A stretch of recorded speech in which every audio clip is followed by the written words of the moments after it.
அழைத்தே காப்பாற்று. ஓங்கார பொருள் நீதான் யானே, உலகம் என்பதும் நீதானே.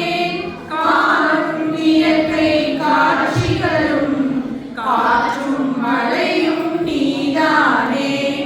அம்மா தாயே உன்னை வேண்டி அழுதிடும் என்னை ஞான பாலூட்டி அகத்தின் இருளை போக்கிடுவாய். அம்மா மதுரை மீனாட்சி அருள்வாய் காஞ்சி காமாட்சி.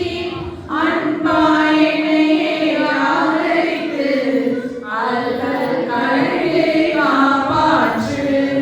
உள்ள கோயில் உன் கோயில், உயிரும் மூச்சும் உன் வடிவம்.